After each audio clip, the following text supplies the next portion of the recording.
It is a quarter past 12 midnight on July the 31st as I'm recording this. Um, 3 hours ago, I came back from a football stadium or a football field because I went there to play football. Um, I have recently taken up, regular exercise, and I'm trying to make it something I enjoy. And I enjoy playing football, even though it is very, very demanding. Yeah, so the first step I am taking is to build my cardio, build my long distance resistance, my ability to run for a long time without getting tired, which is a big part of what football is. Like last year, maybe a year and a half ago, when I used to go out and play football, I found to my horror that I couldn't run for more than 5 minutes without feeling blood pumping up my lungs, without feeling like I was about to pass out, without, sniffing blood. Blood has a smell. I cannot describe it, but when you have been running like really, really fast, you have put your lungs to work, right? Um, at a certain point, you begin to feel like any more of this and you're going to feel blood oozing out of your ears. So that is what it feels like for someone who hasn't built cardio, who hasn't been exercising, and then goes and does some exercise. The first day I realized this, I call it a realization because I never knew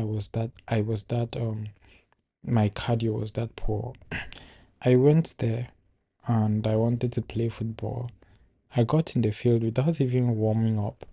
And then after running for like 3 to 5 minutes, I wanted to be subbed off. I seriously wanted to be subbed off because at that point I was no longer running at my full speed or full strength.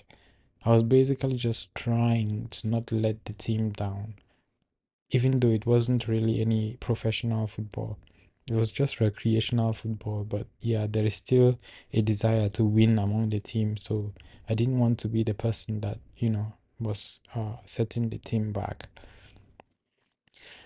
Yeah, but that taught me that, yeah, in order to be able to run, it doesn't matter that you are a young person, a younger person, you're a youth. There are people at the age of 25, 30 who have, the lungs and the lungs of maybe a 50-year-old.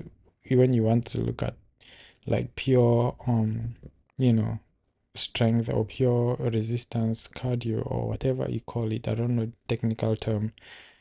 Yeah, so I'm not taking it for granted that I'm a young person. I'm not taking it for granted that I am automatically healthy because I am young. I'm not taking it for granted that I haven't been to the hospital with any condition for a very, very long time. I want to um take my health very seriously. Not only my health, but my overall well-being, because one thing about exercise that people do not emphasize a lot is it makes you happier. I don't need a Harvard professor to, tell me that after making a study on this for this many years and investing this $1 million, they found that, doing regular exercise improves your health by this, potentially increases your lifespan by this and that. If we are really being honest, if we really think about it, basic biology 101, we know that exercise is very, very good for a person's health and their mental, physical, and even maybe emotional well-being.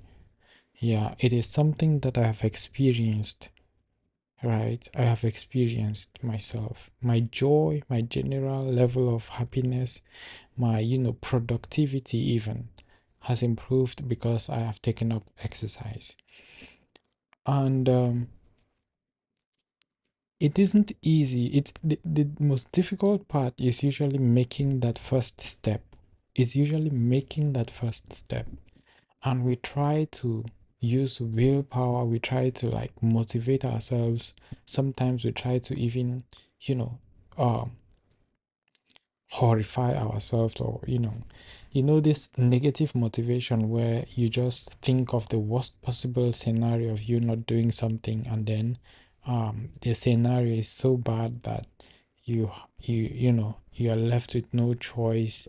Out of fear you have to go and do that thing. um that kind of motivation relies too much on willpower. That motivation and a few other kinds of motivation relies so much on willpower. And I don't think willpower is a very good tool to build consistency and habit. Yeah, because the more willpower a certain action requires, the more likely that you're not going to be consistent in that thing. And the good news is there is a way for you to reduce the amount of willpower required to do certain things. I'm going to take this exercise for example.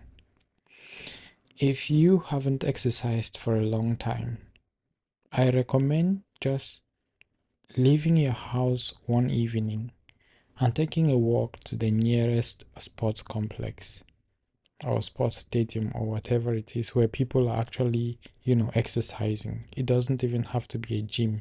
You don't have to have membership. Just take a walk. Go to, a sports stadium where there's maybe a running track and some football fields and so on. Just go and watch people exercise. Just do that only for day one. You're not allowed to do anything else.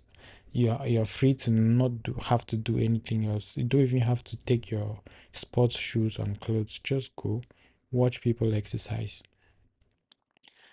I went there and just the same like last year, I was very surprised. I saw people who I thought, based on just conventional standards of being fit, I was extremely fit compared to them, but I was amazed at how long they could run, how fast they could run, and those kind of things. That's the miracle of exercise, of consistency. Yeah, so when you go and you see people doing that, trust me, it will encourage you to the level where you won't need so much willpower to push yourself to start exercising. Yeah, you won't need too much willpower. Yeah, but that first day, just go and watch. And then the second day, you can maybe put your sportswear in the back and then you go there. If you feel like dressing up and then doing some light exercise, do it. But at the very least, take a step further from that first day.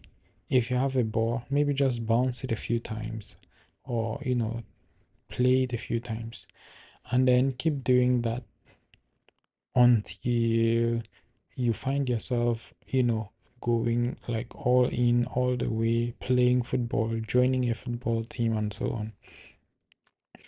And I like when you exercise with something that you like, something that brings you joy.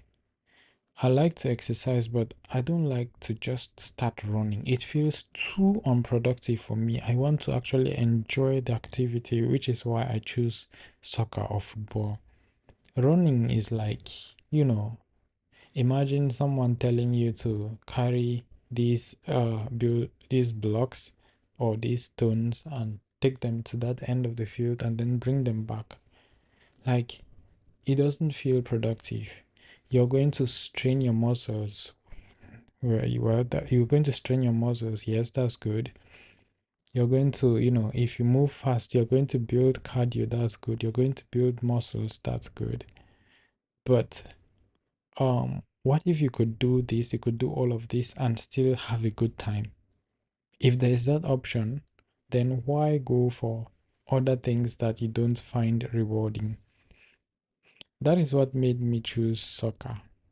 In order to exercise, I could decide that I'm not going to use soccer. I'm just going to go to the field and run around the field about maybe 10 times every day. Yeah, I could do that. and it will probably produce the same results as football. But where's the fun in it? I personally do not see any fun in just running around. I don't see it as something productive. Yeah, which is why if you need any encouragement to start exercising, pick a sport, pick an activity that is physically involved and that you enjoy, even if only mildly, right? When you pick that particular activity, focus on it and use it to build your habit of consistency. And eventually, it's going to be second nature and you will do it. It will bear the benefits of doing it. But in terms of the work that you have to do to exercise or whatever that requires, um, honestly, I'm feeling sleepy. I lost that train of thought. I'm feeling very sleepy. So I'm going to end this here, and I'll end with just one anecdote.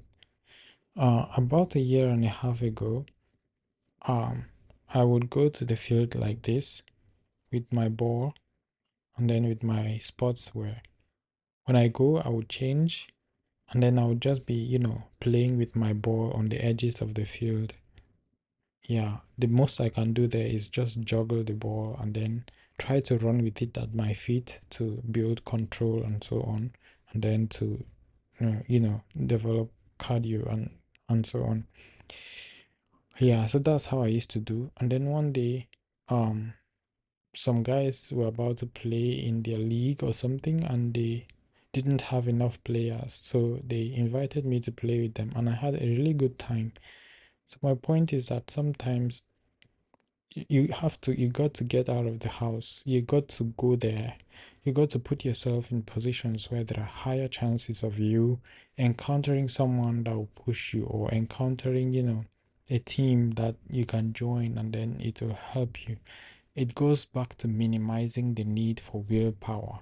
When I joined that team, I didn't go to the field only on days when I felt like.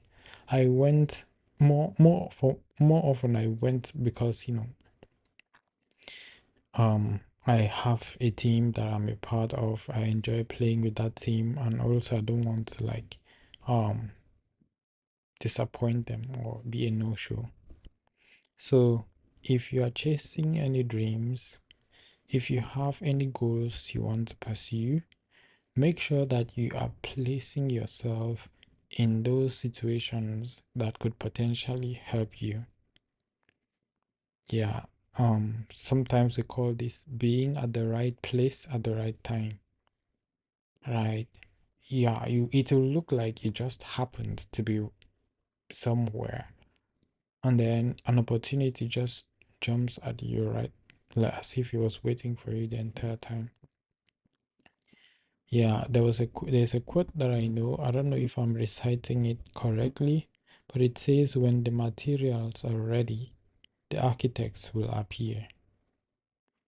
Yeah, so just avail yourself. Just go to that place and let everything else unfold naturally, and you'd be surprised at the results. You'd be surprised at, just showing up, what it will mean for you. At least that's what it has been. That's my experience. Only good things happen when you show up. Someone said, is it 50% of success is showing up? And that's very true. Yeah. Okay, thank you very much for listening. Until next time. Bye.